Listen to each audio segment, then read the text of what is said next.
The majority of men meet with failure because of their lack of persistence in creating new plans to take the place of those which fail. The silence before creation is deafening. In that sacred space between decision and destiny lies the battlefield where most dreams perish before they even draw a breath. 7 days, 168 hours, 10,080 minutes. This infinitesimal fragment of your life's timeline will determine whether your greatest ambitions become your living reality or join the graveyard of abandoned potential where most aspiration rests. Look around you. The world you see was built by the rare few who survived these critical first 7 days, those who pushed through when the universe tested their resolve with the full force of resistance. The truth that nobody dares speak is this: the first week of any venture is designed by natural law to eliminate the weak, the unprepared, and the unworthy. It is nature's most efficient filtering system, separating those destined for greatness from those destined to wonder what might have been. This crucible of 7 days has broken millions of would-be champions throughout history. And today, in this very moment, it stands before you, asking the same eternal question it has always asked. Are you different? Will you be among the rare few who cross this threshold? Or will you join the masses who retreat at the first sign of resistance? The patterns are unmistakable, written across the landscape of human achievement. Thomas Edison's laboratory burned to the ground after years of work, destroying all his research. What did he do?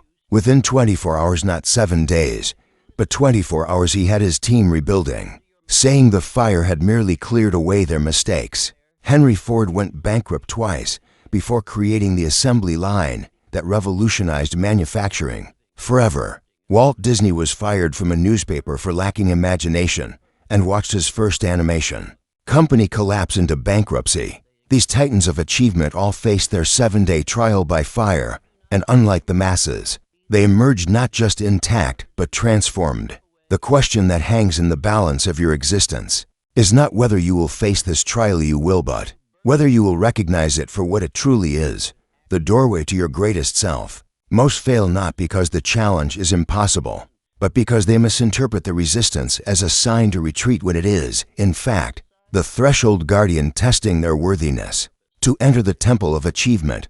The invisible forces that converge during these first 7 days carry a wisdom older than civilization itself. They arrive not to crush you, but to ask the essential question: how badly do you want it? Consider the metamorphosis of the butterfly in the darkness of its cocoon. It must struggle fiercely to break free. Scientists have discovered that if you help a butterfly by cutting open the cocoon, it will emerge with undeveloped wings, unable to fly. The struggle itself is not an obstacle to its transformation, but the very process required for its wings to develop the strength needed for flight. Your first 7 days in any venture are this cocoon. The struggle is not preventing your success, it is creating the very capability for you to soar. But here is the tragedy playing out in millions of lives at this very moment. They cut open their own cocoon, avoiding the necessary struggle, and then wonder why they cannot fly. The statistics speak with brutal clarity. 92% of New Year's resolutions fail, most within the first week. 67% of gym memberships go unused after the initial surge of motivation fades. 80% of new businesses collapse before their 5th anniversary, with the fatal cracks appearing within the first days of operation. These are not merely numbers, they are the quantified evidence of humanity's greatest weakness, the inability to persevere through the 7-day filtering system that guards the entrance to every worthy achievement. When you understand this, you begin to recognize that the obstacle is the way. The resistance you face is not separate from your journey to success, it is the journey itself. Every doubt, every setback, every moment of fatigue or confusion during these critical first days is not a sign that you are on the wrong path, but confirmation that you are precisely where you need to be. The truth that the successful few understand is that these 7 days represent a fundamental law of achievement, what Napoleon Hill called the persistence quotient. It is the measure of how much resistance you can endure before abandoning your purpose. The masses have a persistence quotient measured in hours or days. The successful have trained themselves to measure it in weeks, months, or years. When Andrew Carnegie, once the richest man in the world, commissioned Hill to study the principles of success. He discovered this pattern across hundreds of the world's highest achievers. Their separation from mediocrity was not talent, education, or circumstance. It was their relationship with resistance. While ordinary men and women interpreted resistance as a stop sign, these extraordinary individuals read it as a compass pointing directly toward their greatest growth. They had trained themselves to run toward discomfort while others ran away. This is your first and most crucial understanding in these 7 days. The very thing that feels like it is destroying your dream is actually creating it. Consider the physiology of strength. When you lift weights, you are not building muscle. During the exercise, you are actually creating thousands of microscopic tears in your muscle fibers. It is during the recovery period, when protein synthesis works to repair these tears, that your muscles grow back stronger. This biological principle mirrors exactly how your psychological strength develops during the first 7 days of any venture. The resistance tears apart your existing capabilities, and in rebuilding, you develop capacities you never before possessed. But just as many abandon the gym after the first week of soreness, interpreting discomfort as damage rather than development, most abandon their ventures at precisely the moment transformation is occurring. They quit during the teardown phase, never giving themselves the opportunity to experience the rebuild that would follow. What happens in these 7 days is a collision between your conscious desires and your subconscious programming. You have made a conscious decision to pursue something meaningful, a business, a relationship, a creative project, a transformation of your health or finances. But beneath the surface of your awareness, subconscious patterns established over decades lay in wait, armed and ready to protect the status quo. Your conscious mind wants change. Your subconscious mind fears it. And in this battle between desire and fear, most are entirely unaware of the war raging within them. They feel only the symptoms: procrastination, sudden fatigue, convenient distractions, logical-sounding justifications for delay or abandonment. I'll start tomorrow. I need more research. This isn't the right time. I should focus on something more practical. These are not rational thoughts, they are the subconscious mind's arsenal of weapons deployed to maintain the safety of the familiar. The psychology at work during these critical first days operates with clockwork precision. Day 1 brings enthusiasm and possibility, the intoxication of beginning. Day 2 introduces the first friction, reality failing to match your expectations. By day 3, doubt begins its subtle infiltration. Day 4 amplifies this doubt with logical-sounding reasons to conserve your energy. Day 5 presents convenient distractions and competing priorities. Day 6 brings the rationalization that now isn't the right time. And day 7 delivers the killing blow, a perfectly reasonable justification for abandoning the venture altogether, allowing you to retreat with your self-image intact. It wasn't meant to be. I'll come back to it when circumstances improve. I need to focus on more immediate priorities. These are the lullabies that sing millions of dreams to their death. Every single day, the successful few aren't immune to this psychological warfare. They simply recognize it for what it is and refuse to surrender the battlefield. What most fail to grasp is that this resistance is not random or accidental. It is governed by a principle that Napoleon Hill called the law of cosmic habit force. This law states that the universe will automatically test the strength of your desire by presenting obstacles proportional to the size of your ambition. Small goals trigger small obstacles. Magnificent goals summon magnificent resistance. When you declare your intention to achieve something significant, you are not merely setting a goal, you are issuing a challenge to the universe itself, which responds by asking, "Prove it." The first 7 days are your opportunity to answer this challenge, to demonstrate that your commitment exceeds the inevitable resistance. Those who understand this welcome the obstacles, recognizing them as confirmation they are on a path worthy of their potential. Those who don't understand retreat in confusion, interpreting the resistance as evidence they should abandon their course. Look at any person of remarkable achievement, and you will find someone who embraced this understanding. When Pablo Picasso was creating his revolutionary work Les Demoiselles d'Avignon, he produced over 800 preliminary sketches facing ridicule, self-doubt, and the certainty that he was destroying his established reputation. Yet he persisted through his 7 days of resistance, producing what many consider the most influential work of art of the 20th century. When J.K. Rowling began writing Harry Potter, she was a single mother on welfare, writing in cafes while her baby slept beside her. Her first 7 days of writing could have easily been her last log. It would have directed her toward more practical pursuits. Yet she persisted and created a literary empire. These individuals are not exceptions to the rule, they are perfect expressions of it. They understood intuitively what you must understand. Intellectually, the resistance you face in the first 7 days is not an obstacle to your success. It is the forge in which your success is created. The question is not whether you want success, everyone wants it. The question is whether you want the transformation that success requires. Because success is not something you pursue, it is something you become. And becoming requires you to leave behind the person you have been. This is the hidden purpose of the 7-day trial, to determine whether you are willing to die to your old self in order to be reborn as someone new. Most are not.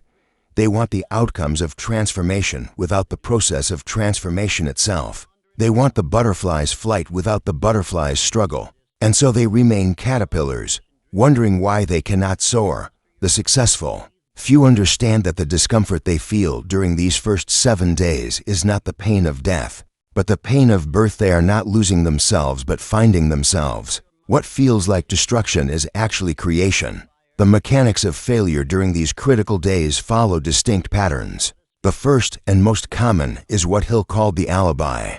This is the mind's remarkable ability to construct perfectly logical reasons why now is not the right time to continue. I'll wait until the children are older. I'll pursue it after I've saved more money. I need more education first. The market conditions aren't ideal. These alibis are seductive. Precisely because they contain elements of truth, there might indeed be a better time in the future. But this reasoning misses the fundamental nature of achievement. There is never a perfect time. Those who change the world do not do so by waiting for ideal conditions. They create progress in spite of conditions. When Alexander Graham Bell was working to invent the telephone, experts insisted it was impossible. His financial backers abandoned him. His own family questioned his sanity. Had he waited for the right time, when everyone believed in his vision, the telephone might never have existed. The right time exists only in retrospect, never in prospect. The second pattern of failure is what Hill identified as lack of a definite purpose. Many begin ventures with vague desires rather than crystal clear objectives. I want to be successful is not a purpose, it's a platitude. When the inevitable challenges of the first 7 days arrive, this foggy intention provides insufficient motivation to continue. Those who survive the 7-day trial have defined their purpose with such specificity and emotional intensity that abandonment becomes more painful than persistence. When Mahatma Gandhi began his salt march to protest British colonial rule, he didn't set out with the vague notion of making things better. He had a definite purpose: to break the specific salt laws that symbolized British oppression. Knowing precisely why this act would galvanize a nation, when resistance appeared, threats, imprisonment, violence, his definite purpose provided the fuel to continue. Most ventures fail in the first week because they begin not with burning purpose, but with casual interest, and casual interest will always surrender to serious obstacles. The third pattern that guarantees failure is isolation. Human beings are tribal creatures, neurologically wired to conform to the expectations of their social group. When you begin a new venture, you're attempting to become someone your current social circle has never seen you be. The psychological pressure to return to your established identity can be overwhelming without deliberately creating what Hill called a mastermind alliance, a group of minds working in perfect harmony toward a definite purpose. Most individuals will succumb to the gravitational pull of their existing relationships. You've seen this play out countless times. Someone announces a bold new direction, faces the subtle resistance of friends and family who unconsciously fear being left behind, and within days returns to familiar patterns, telling themselves it wasn't meant to be. Those who survive the 7-day trial understand this dynamic and immediately surround themselves with allies who support their evolution rather than resist it. The fourth and perhaps most insidious pattern of failure is what modern psychology calls the upper limit. Problem: we each have an internal thermostat setting for how much success, wealth, love, and recognition we believe ourselves worthy of experiencing. When we exceed this setting even slightly, we unconsciously create situations that bring us back to our comfort zone. Someone begins a venture that shows immediate promise, triggering their upper limit alarm. Suddenly they oversleep, miss deadlines, pick arguments with key allies, or make careless mistakes. They interpret these as signs they aren't cut out for success, never recognizing these behaviors as self-sabotage designed to return them to familiar territory. The few who navigate the 7-day trial successfully have learned to recognize and reset this internal thermostat, understanding that discomfort with early success is not a warning to retreat, but a challenge to expand their capacity for achievement. What separates history's achievers from history's spectators is not the absence of these patterns, but the commitment to transcend them. When Thomas Edison was told by teachers he was too stupid to learn anything, he could have accepted this evaluation. When Oprah Winfrey was fired from her job as a television reporter because she was unfit for TV, she could have believed this assessment. When Michael Jordan was cut from his high school basketball team, he could have abandoned the sport. The patterns of failure were present in their lives just as they are present in yours. The difference was their response. They recognized the 7-day trial not as a barrier to their success, but as the very path through which their success would be realized. While others quit, they persisted. While others avoided discomfort, they embraced it. While others waited for conditions to improve, they improved themselves. The invisible architecture of achievement that Napoleon Hill uncovered reveals that success is never accidental.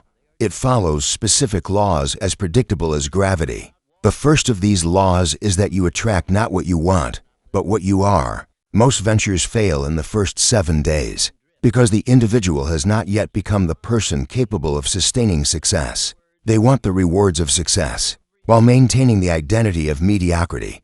This fundamental inconsistency cannot produce lasting achievement. Those who survive the 7-day trial understand that they must first transform themselves internally before they can transform their circumstances externally. When Andrew Carnegie built his steel empire, he first constructed an unshakable self-concept. As a captain of industry, when Mother Teresa created her missionary of charity, she first established an unbreakable identity as a servant of the divine. Your venture's success is entirely dependent upon who you become during these critical first days. If you attempt to build something magnificent while maintaining the self-image of someone ordinary, your subconscious mind will work tirelessly to resolve this contradiction, usually by sabotaging your progress, until your outer circumstances once again match your inner identity. The second law that governs achievement is that energy follows attention. Whatever you focus on expands. In your experience, during the crucial first 7 days, most focus obsessively on obstacles, limitations, and potential failure. By directing their mental energy toward what they don't want, they unconsciously create more of it. Those who successfully navigate this period have trained themselves to focus exclusively on their desired outcome, regardless of current circumstances. When Walt Disney was creating Disneyland, contractors and financial advisors told him his vision was impossible. Rather than dwelling on these limitations, he focused relentlessly on the experience he wanted to create for families. He directed his mental energy not toward the obstacles, but toward the vision, and the obstacles gradually yielded. Your mind is the most powerful creative force in your personal universe, but like all forces, its power works in whatever direction you point it. Most fail in the first 7 days because they point this force toward their fears rather than their dreams. The third law of achievement is that action precedes motivation. This contradicts conventional wisdom, which suggests you should wait until you feel ready before taking significant action. Successful individuals understand that motivation is not the precursor to action, but the product of it. The first 7 days of any venture will inevitably include periods of doubt, fear, and reluctance. Waiting for these feelings to disappear before taking action guarantees failure. Those who succeed take action despite these feelings. And paradoxically, the action itself creates the motivation that was seemingly missing. When Martin Luther King Jr. began the Montgomery bus boycott, he wasn't free from doubt or fear, but he took action anyway. And the action itself generated the courage to continue.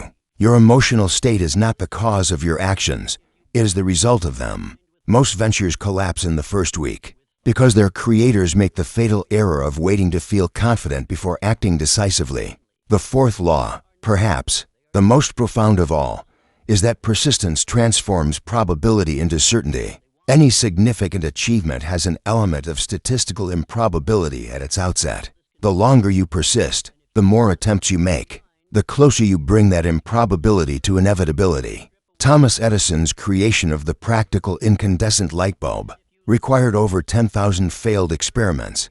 Had he abandoned the venture after 9,999 attempts, after the first 7 days of disappointment stretched into months and years, we might still be reading by gaslight. Most ventures fail in the first week because their creators have a limited tolerance for iteration. They interpret initial failure as terminal rather than informative. They quit not because success is impossible, but because they lack the persistence to make it inevitable. When J.K. Rowling's Harry Potter manuscript was rejected by 12 publishers, she continued submitting it.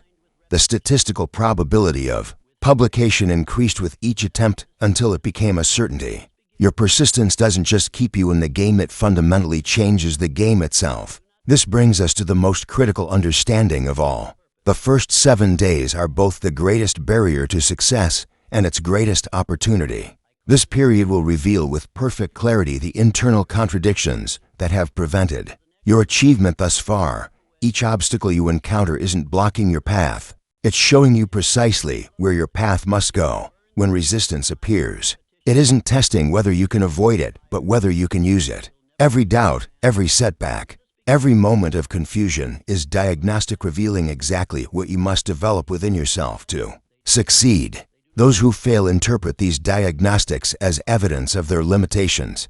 Those who succeed interpret them as a prescription for their growth. The difference between these interpretations makes all the difference in the world. Consider this truth: everything you want exists just beyond what you're willing to become. Financial freedom exists beyond your current relationship with risk and value creation. Physical vitality exists beyond your current relationship with discomfort and delayed gratification. Meaningful relationships exist beyond your current capacity for vulnerability and authentic communication. During the first 7 days of any venture, you will be confronted not just with external challenges, but with the internal limitations that have kept your desires at arm's length. Most retreat when they discover the price of their dreams, not because the price is too high, but because they didn't expect to pay anything at all. They wanted transformation without change, achievement without growth, success without becoming someone new. Such expectations violate the fundamental laws of achievement and guarantee early failure. The successful few understand that the resistance they feel during these critical days is not an obstacle to their progress, but the very substance of it. Just as a muscle must tear before it can strengthen, your current capabilities must be challenged before they can expand. The discomfort you feel isn't something to avoid, it's something to pursue. This understanding transforms your relationship with resistance. Rather than interpreting difficult emotions as warning signs, you recognize them as growth indicators. Confusion isn't a signal that you're on the wrong track. It's confirmation that you're learning something new. Doubt isn't evidence of your inadequacy. It's the natural response to expanding beyond your comfort zone. Fear isn't a reason to retreat. It's a compass pointing directly toward your greatest opportunity for growth. When you reframe the resistance of the first 7 days this way, what once appeared as a barrier now reveals itself as a bridge. This perspective shift is what allowed Abraham Lincoln to persist through 12 years of political failures before becoming one of history's most consequential presidents. It's what enabled Steve Jobs to return to Apple after being humiliatingly fired from the company he founded, ultimately transforming it into one of the world's most valuable enterprises. It's what empowered Nelson Mandela to emerge from 27 years of imprisonment not seeking revenge but reconciliation. changing the course of South African history. These individuals didn't avoid the 7-day trial, they embraced it. They didn't succeed despite their challenges, they succeeded because of them. The resistance didn't break them, it built them. And in this understanding lies the secret that separates the extraordinary few from the ordinary many. Now let us examine the precise methodology of those who successfully navigate these critical first days. They begin with what Napoleon Hill called a burning desire, not a mild preference or casual interest, but an all-consuming obsession with their objective. This desire isn't based on what they want to have, but on who they intend to become. While the masses focus on acquisition, the successful focus on transformation. They don't merely want the fruits of success, they want the growth that produces those fruits. This subtle distinction makes all the difference during the inevitable challenges of the first week. When obstacles appear, those driven by acquisition easily abandon their pursuit if one route to acquisition is blocked. They simply seek another. But those driven by transformation persist precisely because the obstacles themselves are the transformation they seek. The resistance isn't preventing their growth, it is their growth. And growth, once experienced, becomes addictive. The second methodology of the successful is immediate, decisive action. While the masses engage in what Hill called preparatory delay, endless research, planning, and consideration, the successful few begin before they feel ready. They understand that clarity comes from engagement, not analysis. You cannot think your way into a new life. You must act your way into it. When Richard Branson launched Virgin Airlines, he didn't have expertise in the airline industry. He had a problem. His flight to the Virgin Islands was canceled and he took immediate action, chartering a plane and selling seats to his fellow stranded passengers. This single action led to an insight that birthed a billion-dollar company. Most ventures die in the first 7 days because their creators succumb to analysis paralysis, waiting for perfect information before taking imperfect action. The successful understand that action creates information that no amount of analysis can provide. The third methodology is what modern psychology calls implementation intentions, specific plans for when and how they will respond to predictable obstacles. They don't just hope they'll have the discipline to continue when resistance appears. They decide in advance exactly what actions they will take when specific challenges arise. When fatigue strikes, they have predetermined their response. When doubt emerges, they have already decided how they will address it.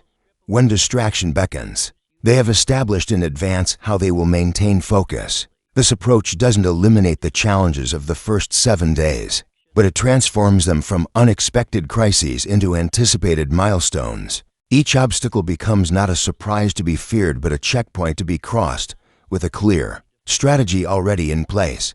The masses approach obstacles reactively. The successful approach them proactively. The fourth methodology is immediate immersion in what Hill called the mastermind principle.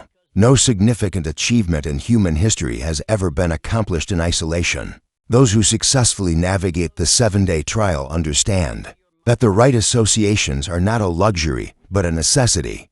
They immediately surround themselves with those who have already achieved what they seek or who are equally committed to achieving it. This environment serves multiple purposes. It provides practical knowledge, emotional support, accountability, and perhaps most importantly, it normalizes the very achievement they pursue. In the presence of those who have already succeeded, what once seemed impossible now appears inevitable. When Elon Musk was creating SpaceX, he immersed himself in a community of aerospace engineers and rocket scientists, making the extraordinary feat of private space travel seem not just possible, but probable. The masses attempt their ventures in isolation or within social circles that unconsciously resist their evolution. The successful deliberately create environments that support and accelerate their transformation. The fifth methodology employed by those who survive the first 7 days is the practice of what psychologists now call deliberate identity shift. They don't just set goals. They consciously become the person for whom those goals would be natural. They speak, think, decide, and act not as who they have been, but as who they are determined to become. When Oprah Winfrey was still a local news reporter, she made the deliberate decision to speak and conduct interviews not as a typical reporter, but as someone having an authentic conversation, the signature approach that would eventually make her a cultural icon. This wasn't just a technique, it was a fundamental shift in identity. Most ventures collapse in the first week because their creators maintain their existing identity while hoping for different results. The successful few understand that new achievements require new identities. They don't just do different things, they become different people. The sixth methodology is what Napoleon Hill identified as going the extra mile.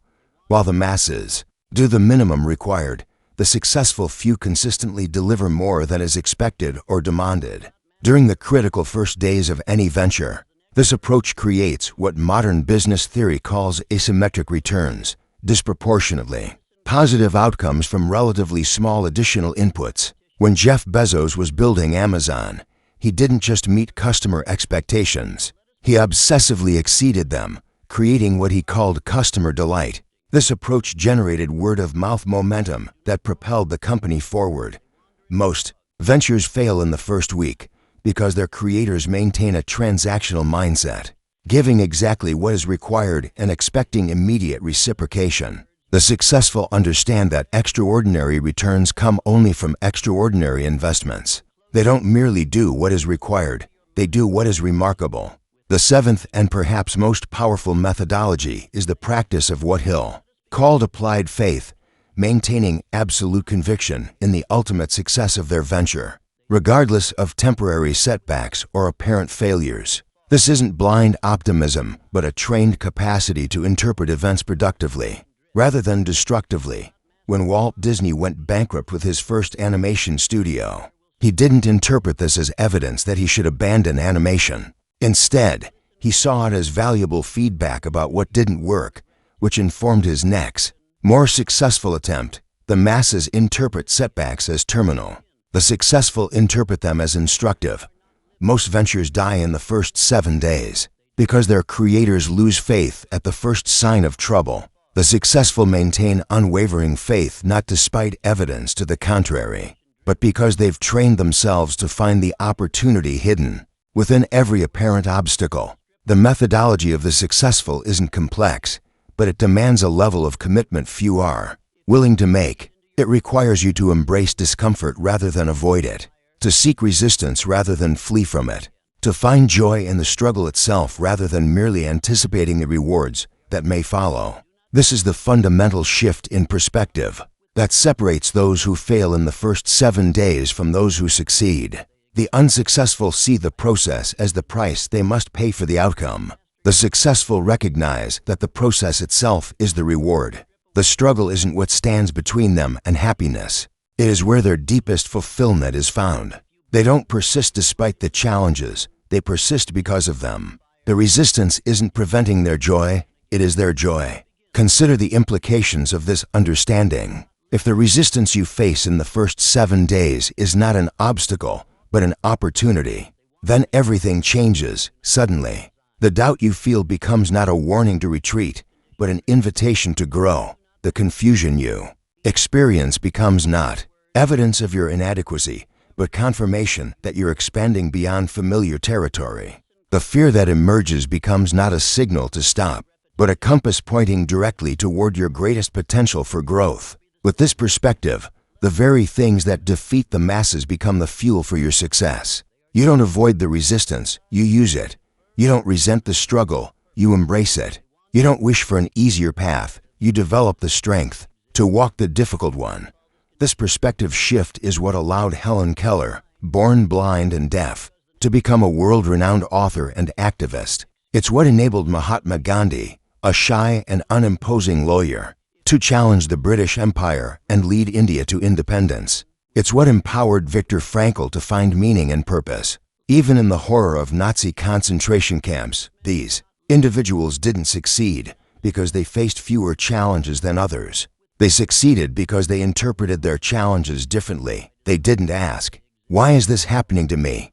They asked, "What is this teaching me?" They didn't demand that their circumstances change. They decided to change themselves in response to their circumstances, and in doing so, they transformed what could have destroyed them into what ultimately defined them. The question before you now is not whether you will face resistance.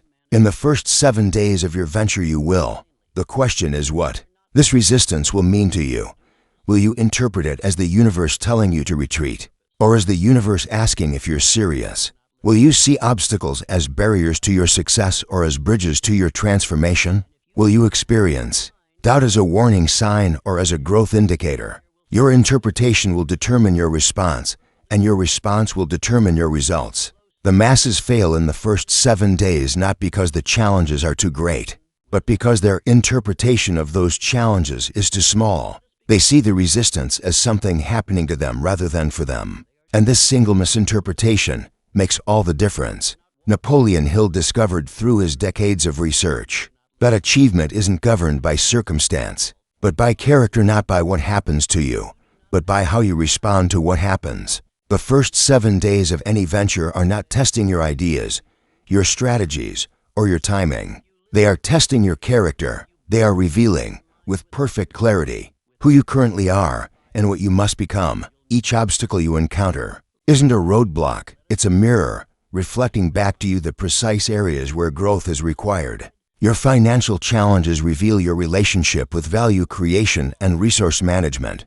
Your time management struggles reveal your relationship with priorities and boundaries. Your interpersonal conflicts reveal your communication patterns and emotional intelligence. None of these challenges is preventing your success. Each is pointing directly toward what you must develop to achieve it. Most will miss this opportunity entirely. They will interpret the resistance of the first 7 days as evidence that they're on the wrong path, rather than confirmation that they're exactly where they need to be. They will abandon their venture precisely when it's offering them the greatest opportunity for growth. They will retreat to familiar territory, telling themselves comforting stories about bad timing or not meant to be. Rather than confronting the uncomfortable truth, it wasn't the venture that failed, it was their willingness to be transformed by it. The successful few recognize that the discomfort they feel isn't a warning sign, but a growth sign. Not evidence that something is wrong, but confirmation that something is changing. They don't interpret pain as punishment, but as purification. And with this interpretation, they transform what breaks others into what builds them. This understanding doesn't make the first 7 days easy, but it makes them navigable. You will still feel doubt, fear, and reluctance. You will still encounter obstacles, setbacks, and unexpected challenges, but you will interpret these experiences not as reasons to quit, but as opportunities to grow. You will recognize that the resistance isn't testing whether you can avoid it, but whether you can use it. You will understand that what feels like destruction is actually creation, that you are not losing yourself but finding yourself. And with this understanding, you will join the rare few who not only survive the 7-day trial, but are transformed by it. You will become one of those extraordinary individuals who doesn't just pursue success, but embodies it, who doesn't just want achievement, but becomes achievement itself. The path forward is clear. First, recognize that the resistance you will face in the coming 7 days is not an accident or a punishment, but a deliberate and necessary part of your journey. It isn't something to avoid, it's something to embrace. Second, prepare yourself not by hoping the challenges will be minimal, but by deciding in advance how you will respond when they inevitably appear. Don't wish for fewer obstacles, develop greater capacity. Third, surround yourself immediately with those who have already achieved what you seek, or who are equally committed to achieving it. Don't try to navigate these critical days alone. Create an environment that supports and accelerates your transformation. Fourth, take immediate, decisive action, not when you feel ready, but especially when you don't. Clarity comes from engagement, not contemplation. Fifth, focus obsessively on who you are becoming rather than on what you are getting. The acquisition will follow the transformation, not the other way around. As you stand at the threshold of your venture, understand that the next 7 days will reveal everything, not about your idea, your strategy, or your timing, but about you. They will show with perfect clarity what you're made of and what you must become. They will test not your plan but your character, not your knowledge but your resolve. And in this test lies the greatest opportunity of your life, the chance to prove, once and for all, that you are not defined by your circumstances, but by your responses to them. The chance to demonstrate that you are not a victim of conditions, but a creator of them. The chance to show that you are not just another dreamer hoping for a better future, but a builder creating it with your own hands. The first 7 days are coming. They will bring resistance, challenge, and discomfort. They will ask questions of your character that most spend their lives avoiding. They will demand a level of commitment few are willing to make. But within this crucible lies the transformation. You've been seeking the opportunity to finally become the person you've always known you could be. Not someone who merely wants success, but someone who embodies it. Not someone who hopes for achievement, but someone who creates it. Not someone who wishes for a different life, but someone who builds it decision by decision, moment by moment, day by day. This is your invitation to join the extraordinary few who don't just dream of greatness, but live it, who don't just want transformation but become it. The next 7 days will determine everything. The only question is, who will you become in response to them? The universe doesn't reward wishful thinking. It responds to unwavering commitment. It doesn't answer to what you say you want. It answers to what you demonstrate you're willing to become. In these critical first days, you will be asked to demonstrate this commitment not with words, but with actions. Not with intentions, but with persistence. Not with hopes, but with unwavering determination. And in this demonstration lies your greatest opportunity to finally close the gap between who you are and who you are capable of becoming. To step into the fullness of your potential not someday in the distant future, but right now. In this moment, in response to the very challenges that would defeat a lesser version of yourself. This is your moment of truth, your crucible, your opportunity to join the ranks of those who don't just dream of greatness but achieve it. The decision before you is simple yet profound. Will you interpret the resistance of the first 7 days as a barrier to retreat from or as a bridge to cross? Will you see obstacles as evidence that you should abandon your path or as confirmation that you're on exactly the right one? Will you experience discomfort as a warning sign or as a growth indicator?